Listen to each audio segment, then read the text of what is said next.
Ladies and gentlemen, critters and creatures, my name is Jared, and with me is the beautiful butterfly herself, Anna. Oh, hello there. We will be your hosts for the episode.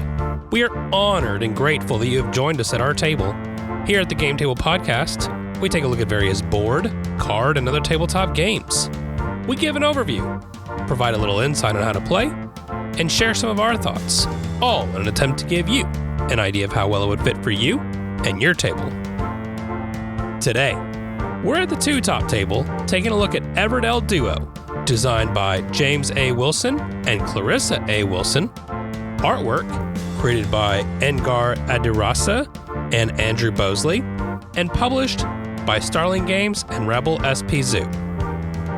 In Everdell Duo, two players come together to gather resources and create the perfect village, attempting to harmonize their actions with one another in hopes of taking on the various challenges of an expansive campaign.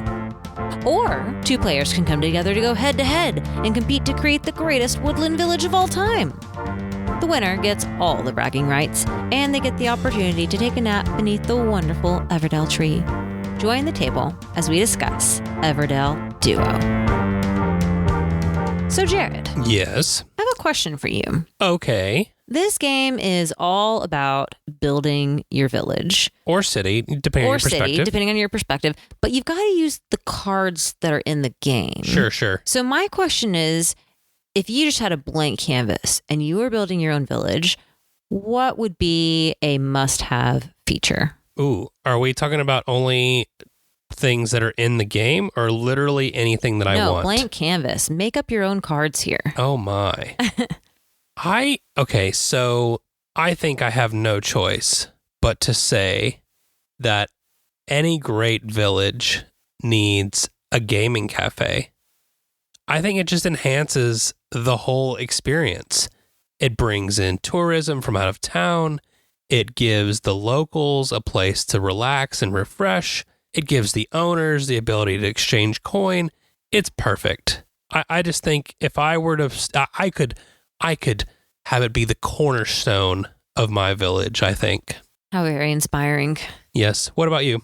Well, I guess, so I was thinking, actually, when we were talking earlier, I was thinking about back when I was kids and would try to build forts, like and teepees and tree houses. And I think if I were going to build my own village, it would have to just be made out of tree houses, I feel like. I think that's a great answer. Yeah.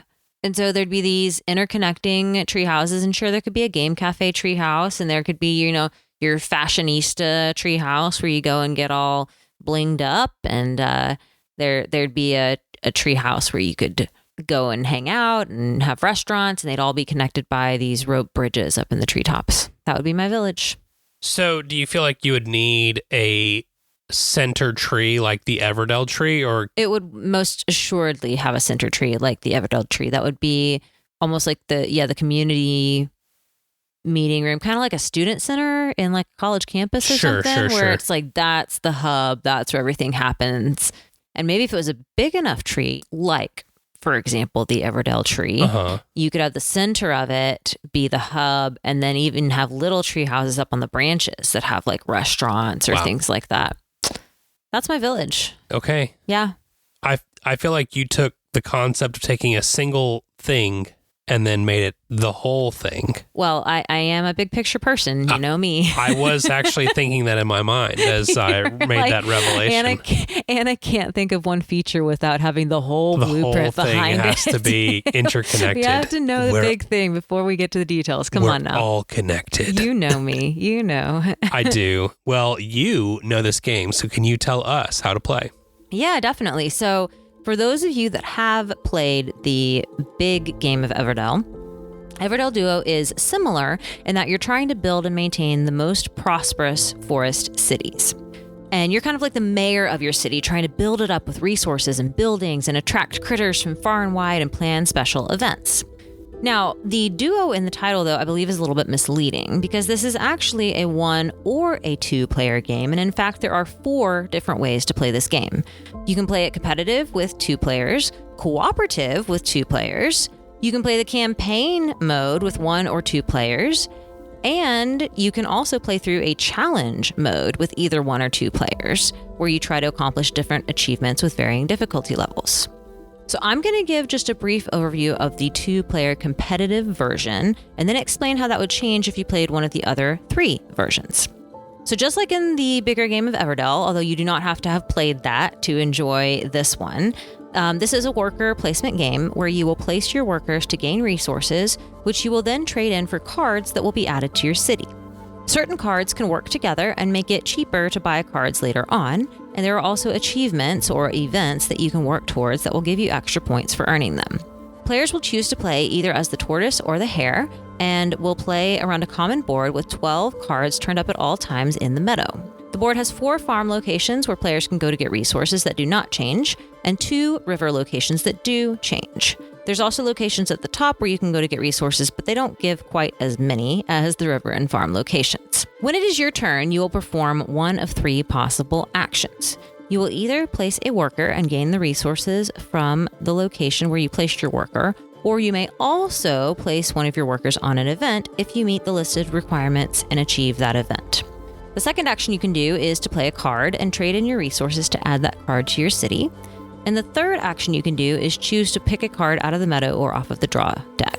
Just like in the base game of Everdell, there are green production cards, blue governance cards, tan travel cards, red destination cards, and purple prosperity cards. And cards are also labeled either as critters or constructions. These distinctions are important for helping your cards combo later in the game and achieve events.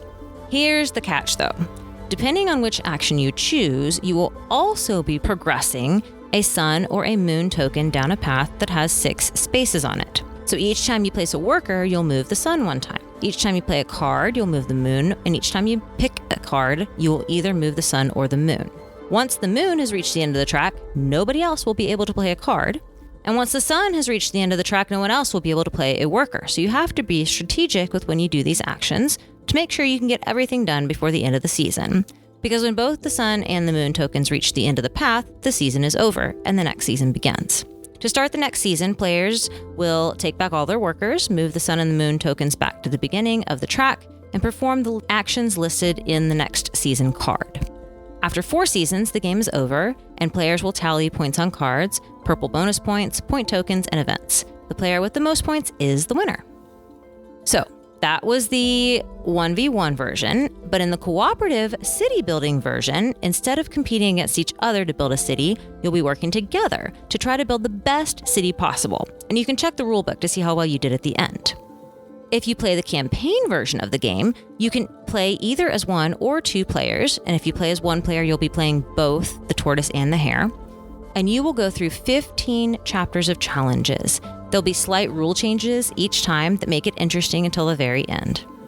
And if you decide to play in the challenge mode, you will be playing against a skunk bot that will block events and locations and even spaces for the sun and the moon.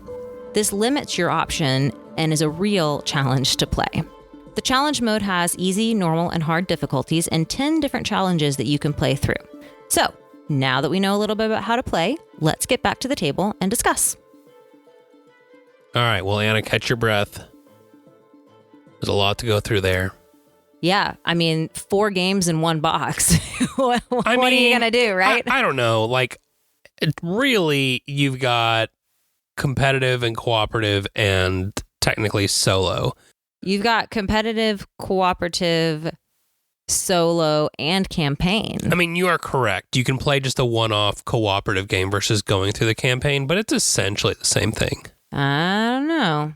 I think so. But regardless, we'll quickly talk about the artwork, and then we'll talk about some things that kind of drew us in and things like that. The artwork is very similar to Everdell. So if you're familiar with Everdell at all, it does take a lot of artwork from those boxes, which makes sense. You're like 500 games in on Everdell. So how much artwork can you come up with for cute critters, right? I mean, it's also called Everdell Duo. I feel like people that love Everdell would be disappointed if they completely changed the artwork style. 100%. 100%. No, it's no critique. It's just if you're like a Everdell stan and you're hoping for new art, I would just go ahead and temper expectations because it's not too new. It's not, and that's okay. Like, I don't know that it needs to be for what it's trying to be here, but it is still cute. It's still fantastic. But again, if we're talking to people that haven't played Everdell before, you're going to love the artwork because it's going to feel so cute. It's all woodsy and you have these little mice that are doing things and you do have little tree houses. And yeah. So, I mean, I think the artwork is beautiful. Just if you've gotten used to Everdell and are hoping for something brand new, it's not going to be brand new. That's right. And it does do a good job of becoming more compact. So full-size cards do go down to more of that micro-sized cards, which on the one hand, is a bit of a bummer because it's harder to see the art in the cards themselves, but it does take up a much smaller footprint on the table. And for me personally, there's no tree. And because there's no tree, we're happy. Jared always had trouble seeing the tree. No, I didn't want to see the tree. I wanted to see the other things that were part of the game. I know. And the tree was displaying them gorgeously, and you didn't appreciate that. But it's fine. I know. I'm yes, the villain here. Instead, there is a meadow, and the meadow is in the game board. That's one thing that I do like about the design of it is everything is in this game board. You have your cards in the game board. You have your tracks in the game board. You have your locations in the game board. So the only things that are off the game board are the 4-season cards and the event cards that you can achieve at the end, or not at the end, but if you go there and you meet the requirements. So that's nice because when it was Jared's turn, he could scoot the whole game board over and look at the cards and read them because they were so little. Yep. No, it was helpful. I agree with you that the board flows very well. It's nice and streamlined, and you can tell that it's not their first game, especially in this universe, because everything just feels like it's where it's supposed to be. Yeah, for sure. I will say, for me, one of the things that really drew me in, I like Everdell. I like the concept behind Everdell. We both think that's really cute, but I feel like it does take some time to set up. It does take up a big footprint, and I don't always want that in a cutesy little build a quick village game. So I was looking to see if Everdell could kind of be that thing that kind of condenses and streamlines and makes it a much quicker experience. And I think it does do that. I think that you can easily play this game in half an hour. Oh, yeah. This is like Everdell Express. Exactly. And it's super easy to set up. Everything's really, and like what that goes along with the board about not just a streamlined process flowing during the game, but set up as well. Everything, it's very easy where it's supposed to go. You can get up and going in a couple minutes at the most, and you're off to playing, which is great. Agreed, definitely. I'd say a draw for me was just the idea that the duo idea, or even for people that solo game, the solo idea, I think is a draw because, going through 15 chapters of a campaign, going through 10 different challenges at 3 different difficulty levels. It's a lot in there for a solo player. And Jared and I love Everdell. We've played the big game. We've played the kids version with our kids. And so the idea of having one that could go a little bit faster and be a little bit quicker to set up was really appealing to us. So we could stay in this world, in this genre of Everdell that we love, without it having to take all night. And the cooperative mode was something that we were both very interested in. They do pack a lot into this little box. Yeah. And so not just for solo players, but as whether it's a couple or just 2 people wanting to get together to play a game, there's lots of puzzly options in here. I do think that with the cooperative side, which we'll get to later, it does require a little bit of shifting in how you think about things. Really, even the competitive mode has a couple mechanics in this one that require you to shift the way that you would normally think about Everdell, because there are some mechanics that kind of keep you on a clock as opposed to maximizing all the different things that you could do in your village. Yes, I'd say some of the biggest new mechanics are the sun and moon tokens that make it go a lot faster. And the other new feature, which is a modification of an old Everdell feature. So in the base game Everdell, there are certain cards that will go together and they'll kind of combo together. So this has a more streamlined version of this where, which is called occupied tokens. So You can play critter cards by paying their cost in berries, but if you have a construction and it's the same color as a critter that you're going to play, you can go to a place on the board where instead of giving you resources, it'll give you an occupied token.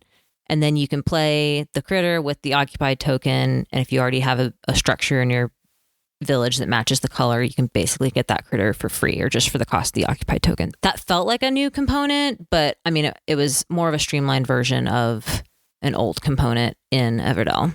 This is such a great upgrade. I'm always, whenever a game re-implements another game that it's in the same family of, I'm looking for ways that it modifies or improves upon what had come before. And I always like the concept of, well, if you have card A, you get card B for free. Well, that's awesome, except you've given me a deck of 200 cards, and the odds of me finding the card that I need... You can spend all day looking for card B. Right. Like, I don't want to feel like I won because of luck of the draw. I want to feel like I won because I actually put something together here. See, that is so funny. Oh, go ahead. Finish. Oh, no, I was just going to finish with, so I like the fact that you've taken it from specific card A to specific card B to color A matches color B, but you've got to do a little bit of extra work to get the token that you need to be able to implement that upgrade.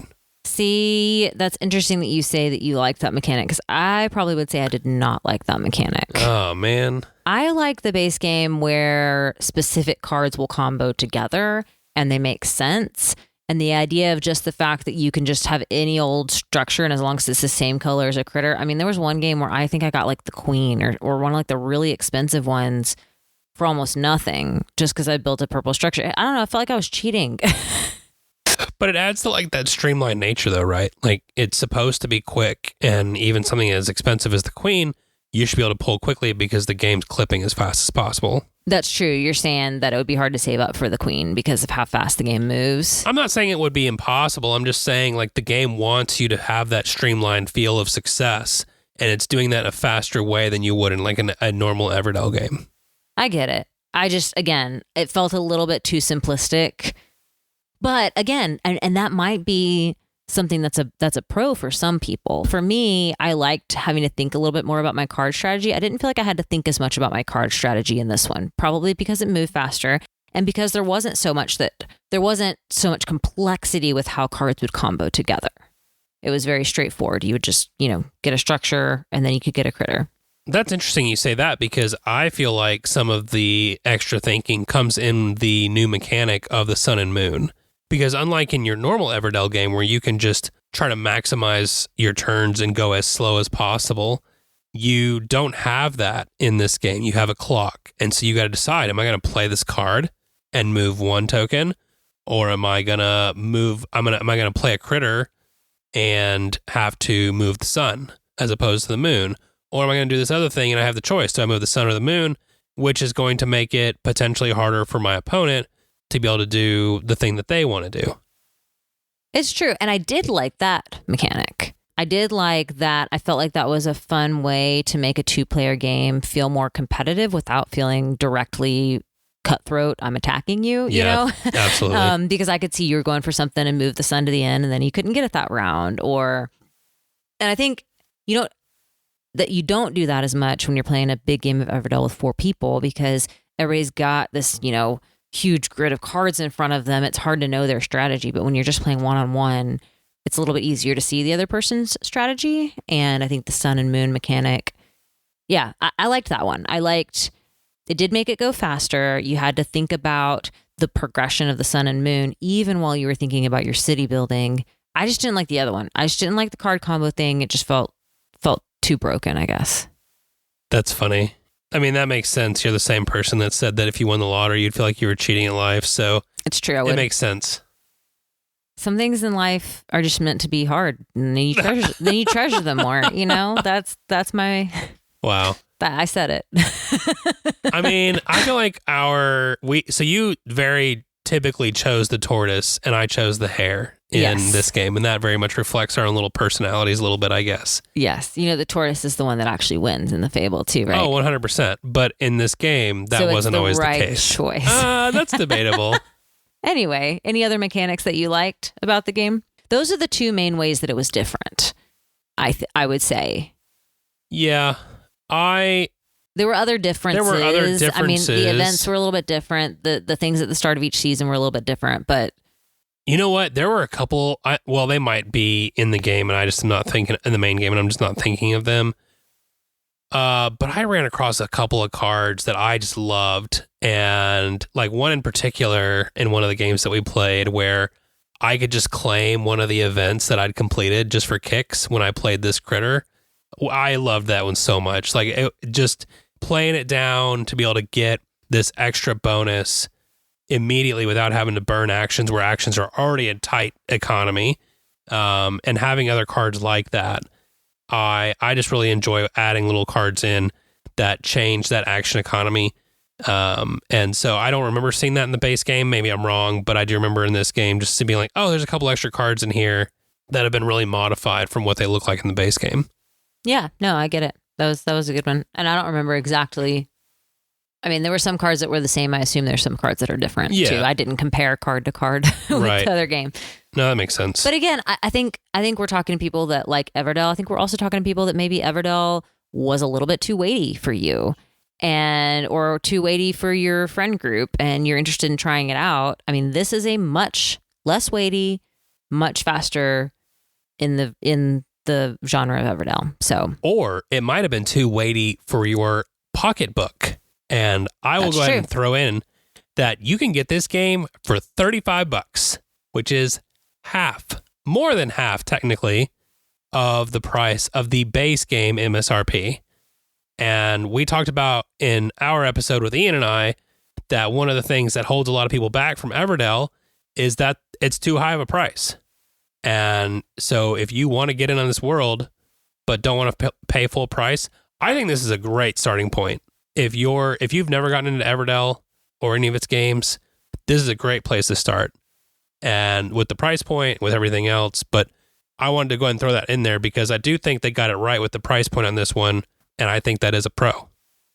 Yeah, and I think you could start out playing this one, get your feet wet, and then the bigger game wouldn't seem so challenging either. And I agree. Yeah, I mean, maybe price point, you just stick with the smaller one and you're happy, and that's fine. But if you did want to go on to the bigger game, I think this would be a good way to ramp yourself up a little bit to it. Completely agree. Yeah. All right. What about things you don't like? Well, I already said I didn't like the cheater card combo thing. I feel like that's just a personal problem. I don't know. But it's your opinion. It so is my opinion. Guess. This is a podcast. I can say my opinion. Oh, weird. That's what we do here. I still say it's a personal problem. No, okay. But do you think the game's lacking? And I think it's easy to potentially see things that this game might be lacking because it is a streamlined, simplified version.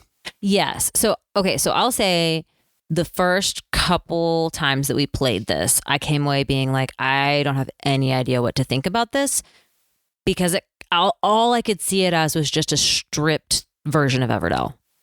And somebody that really does like Everdell, I don't know. I didn't know how I felt about playing a version that only took 30 minutes and left out a lot of the card complexity that the bigger game does. Now, again, I think if you started this one, that wouldn't even be a question because you won't have anything to compare it to. But as somebody that played Everdell first and then played this one, I felt just lacking in general because it felt like it was just too simple. Right. And yeah. I think I agree with you. Especially on the co-op version. For me, the co-op was a disappointment. And I think hearing your comment and thinking about how I feel about cooperative, I almost don't want this to be called Everdell. I wish it was called something else so I could get that part out of my mind. That's a good point. And just focus on the puzzle. If it was in the same world, but it was called something else. Yeah, like if it was called something else, then I could like say, okay, this is a different kind of puzzle. Like I want it to, because it says Everdell, I want it to be Everdell, but it's not Everdell. And you're trying to do a different thing in this game. Mm-hmm. And I do think the campaign does offer this interesting puzzle. But I also feel like we have to share a city in the cooperative mode. And I feel like I am not really building a city. Like, I think You're talking about the challenge mode. Yeah, well, I mean, in the challenge mode or campaign or whatever it is, because there's a cooperative mode where you don't play against the skunk, you just try to get a super high score, and then there's a challenge mode where you play against the skunk. And I feel like the frustrating one for you was the challenge mode when we played against the skunk. The challenge mode, we both felt like we were playing half a game. And yeah, I mean, I get it. The skunk's there to be an obstacle. Because you're already playing a very streamlined version of Everdell, and then what happens is when you add this skunk bot, is she goes around and she blocks half of your options. So then you've got two people trying to play with just half of a board. So yes, I think it's designed to be frustrating. It was called the challenge mode, but I'd say I don't think either one of us really enjoyed the challenge mode very much because it just felt like you're just frustrated and you don't have any choices the whole time. That's what it really felt like. Yeah. Like, I get what you're trying to do in that you're taking away options and you're like, okay, well, what are you going to do with this? But I'm like, well, I'm just going to do these two things and then be done, I guess. Yeah, I know, because I only have two choices.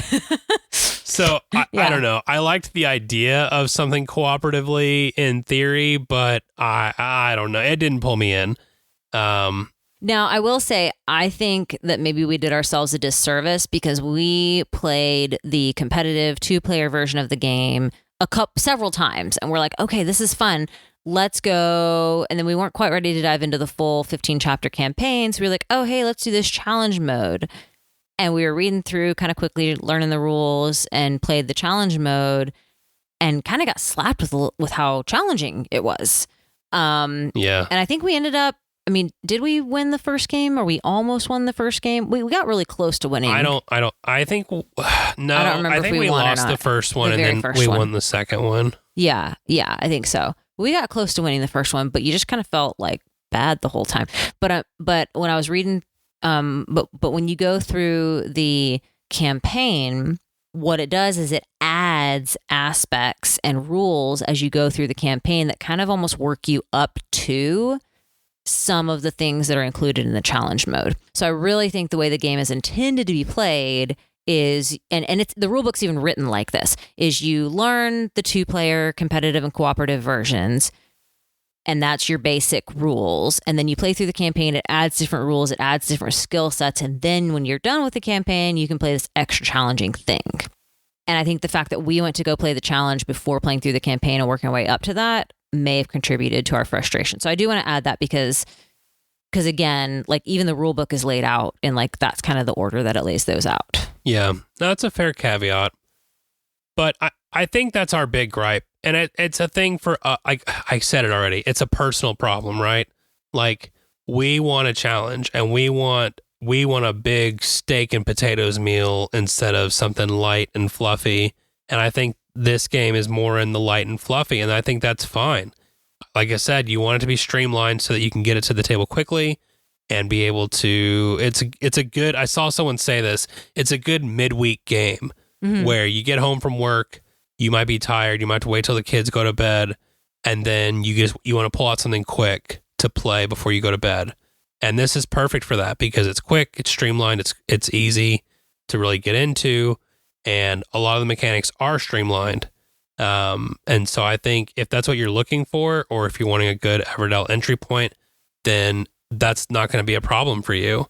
And at that point, I mean, I don't know that, I will say this, this is a fiddly thing. As much as I love the sun and moon mechanic, we forgot to move it a lot, and that can really change the game. And I wish there was some kind of a reminder or something that's like, hey, did you do this? Because it's such an important piece. Yes, that's a small gripe of mine too, because in a lot of games where you've got, here's your actions, here's your steps, there's some sort of player aid or card that you can have in front of you to help you remember. And it's almost like the game assumes you've played Everdell or something, because it doesn't have this quick reference. Here's your different colors of cards and what they mean. Here's your steps and what you can do. It doesn't have this nice quick reference player aid, which I think would be useful. Because if you're going through, do the steps, move the sun or moon, then, pass the player token or whatever it is, Yeah, like some games do. So for sure. yeah, that's a good point. You got anything else that you don't like, or anything that the game keeps you from wanting to achieve? I mean, yeah, a couple other things. They kind of go within the same wheelhouse, I guess, of what we've already said. But I'll say there's a lot of cards, but we didn't see a lot of cards during our game. So that was kind of an interesting thing, is I expect when I've got a full deck of cards, I'm going to kind of go through them. And we didn't really as much, especially in the skunk version. Yeah, that's true. We didn't go through hardly any cards in the skunk version. And the other little thing that I didn't like quite as much is just, I'm used to city builders where you feel like you've got a big city at the end. And just because this one goes fast, you kind of felt like you were still building. Which is why, again, maybe if they rebranded it and it was like this prequel to Everdell or something like that, yeah, then it would almost make more sense that it's smaller, that it's going faster, that you don't have quite as big a city at the end.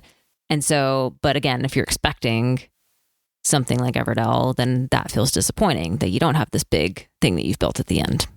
No, I get that. I don't know. I'm not as bothered if the cards are not dependent on other cards in the deck. Yeah. I'm not as bothered by not seeing all the cards. In fact, I kind of prefer it because that means my replayability is higher. But in the normal Everdell game, you need specific cards, so it's more of a gripe for there. But I understand what you're saying. Like, if you're playing a game, you want to be able to see a good chunk of the cards, and if you don't, then you could get skewed towards a certain color or whatever. So I get it. Yeah. Okay. All right. Well, it is a primarily 2-player game, and there's a decent amount of player interaction. I mean, you might miss out on something in the meadow because the other player takes it. We've already talked about the sun and moon mechanic and that interaction where you got to kind of decide, am I going to take the optimal move for me, or am I going to take this other move that might move the sun to the end of the track or the moon so that the other player can't do the thing that they want to do? But there's no like real direct engagement in a negative way, I guess, is how I'd say that. But anyways, so Anna, with all of these things, how would you grade this game? Taking it all together, Jared, I think I would have to give this game a maybe a B minus. I think a B minus. Yep, that's what it would get, because I think it's average in what it gives for a 2-player game. I think it's a good introduction to the concept of Everdell and the structure and the world of Everdell. And I would give it a C for average if it did not have the campaign and the chapters and the challenges and just so many different little puzzles in there. So I think if you're somebody that likes puzzles, I really think I don't know why they didn't market this as a 1-player version, honestly, because I feel like that would make a lot more sense for all the puzzles that they put in there. But 1 or 2 players, that's what would bump it up to me, is because there's so many different puzzles and challenges in there. I figured we'd be close on this. I'm going to give it a B. Okay. I don't want to penalize it because it's streamlined. I mean, it's that's what it's supposed to be. That's the whole design, is to be a streamlined version that's very accessible for lots of people. And I think it does that. And I think if you give this one a shot, my encouragement, as Anna said, is to treat it as not Everdell, but as it's a prequel. Entirely new experience. Yeah, you're just little Anakin Skywalker right now. You don't need to worry about being Darth Vader. That's for a later time. Yeah, there's other prequels than Star Wars, right? No, there's not. Okay. No, I just think that if you come at it with a fresh mindset instead of more Everdell, then I think you're going to enjoy the puzzles and the campaign and the various things that this particular game has to offer. And if you're an Everdell collector, you've probably already got it. But I do think it differentiates itself enough that it has its own space, which is good. So, with all that said, We thank you all so much for listening. If you have feedback or want to give us your thoughts on the game, we would love to hear from you. Links to our socials are in the description. If you don't like socials, I get it. Check out our website at thegametablepodcast.com, shoot us an email at thegametablepodcast@gmail.com, or find us on Board Game Geek. All these links are in the description. 5-star reviews, subscribing to your podcast player of choice, following us on socials, and joining the conversation on Discord. These heroic actions are immensely helpful in growing this podcast. Special thanks to Angie Santiago for our cover art, to Anna Snyder who made the intro and outro music, and to Alexi Chistelin for the How to Play background music. Join us next week as we head over to the kids' table. I think we're doing the kids' table next week. You guys, this month is a mess. It's an absolute mess, but we're gonna continue on somehow. But in the meantime, may your dice rolls and your card draws be blessed, and your experiences at the table be ones to remember forever.